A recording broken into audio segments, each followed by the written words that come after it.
Yo, what's up, everybody? Thank you for tuning in to today's podcast. It's Cody, Gotham's Caped Crusader, and we're keeping it geekly. Yes, this is your number one stop for all things geek culture, from comic books to video games and so much more.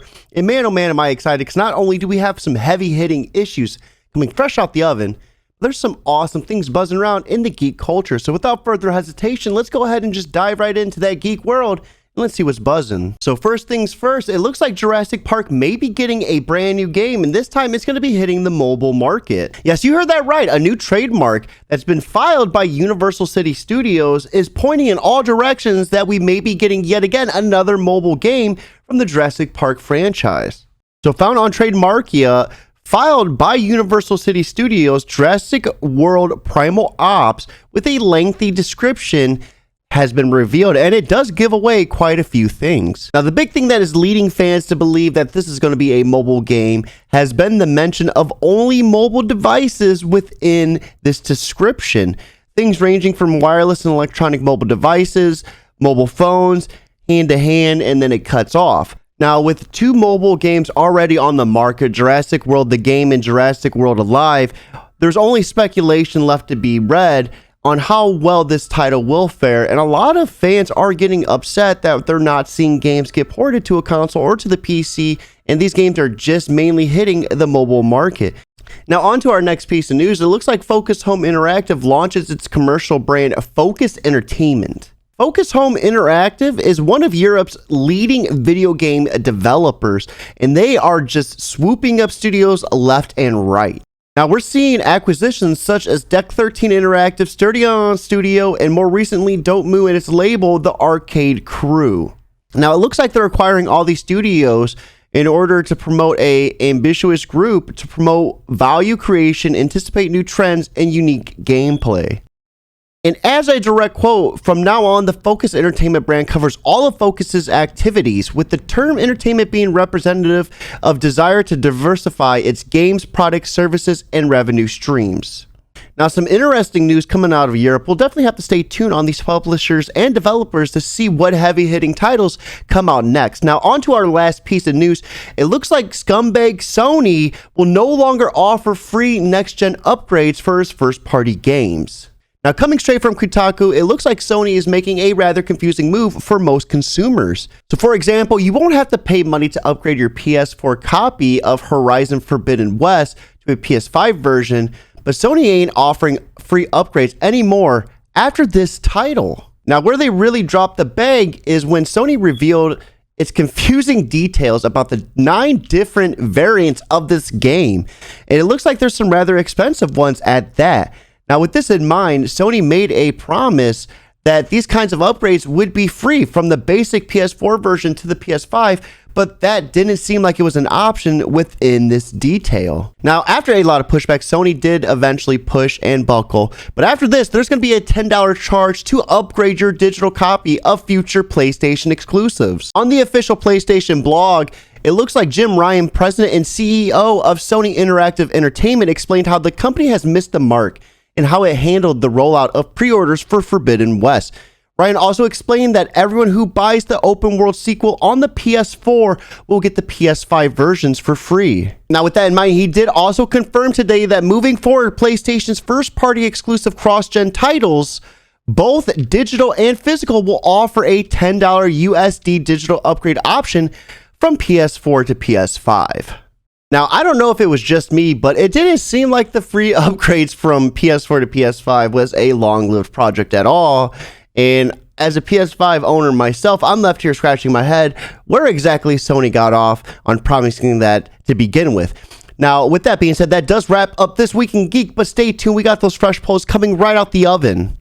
Now, we're going to be starting the week off strong with Teen Titans Academy issue number 6, written by Tim Sheridan, with art being done by Rafael Sandoval. Now, we begin this issue with Greg the Gorilla leading a pack of Teen Titans through the forest, leading into a river, and this gives us summer break. Now, we see them all start to unpack and break loose in the river, while primarily focusing on Greg and Summer Zahid. Now, this spot in particular was a safe haven for metahumans before, and it's kind of weird because it is empty. And these two in particular start questioning that motive right away. Now, after some time, we see them head into town to get some ice cream and desserts after a much needed break. But things are still just weird because the town itself is a ghost town. And as soon as they get to the parlor, they are shushed out by the owner. And then they're surrounded by the townsfolk. Now, these townfolks are demanding that these freaks get out. But the thing is, they might not be doing it of their own free will. Someone might be controlling them, and it's up to the Teen Titans to figure out who. Now, this was a rather interesting turn of events, starting off with just a simple break, going into them just being surrounded by pitchforks and violence, and man, such a contrasting feeling. Now, this is going to give us the perfect segue into our next issue, which is going to be The Joker Presents a Puzzlebox, Chapter 7, written by Matthew Rosenberg, with art being done by Jesus Marino. Now, this issue begins with the Joker being locked up and interrogated at the Gotham City Police Department about the Riddler's murder. And then we pivot to the Penguin, and he's talking about Two-Face and Man-Bat being compromised with one of his men, and then one of his men just starts freaking out, saying they're on the losing side. Now, we find out during this phone call that the Penguin is walking into a trap, but the thing is, the Penguin knows about it because he set this trap for himself.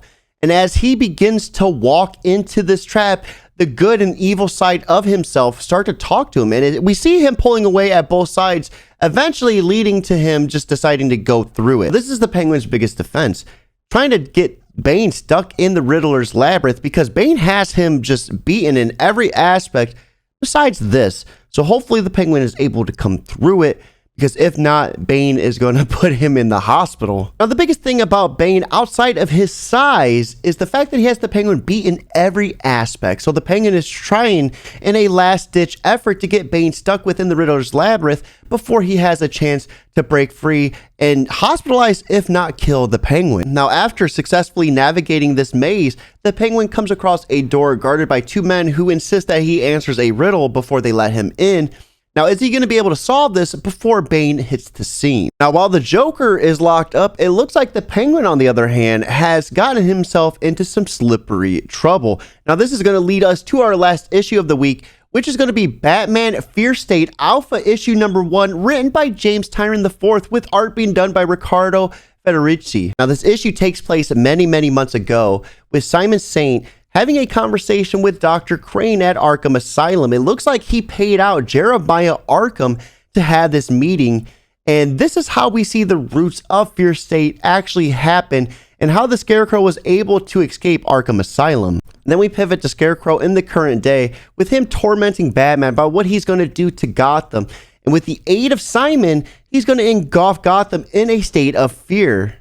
Now, of course, Peacekeeper number 1 is painted as the hero of the day, with Saint Industries just coming in to save Gotham from this fear state. It was almost a perfect setting. Now, there's only one problem to this rather perfect plan.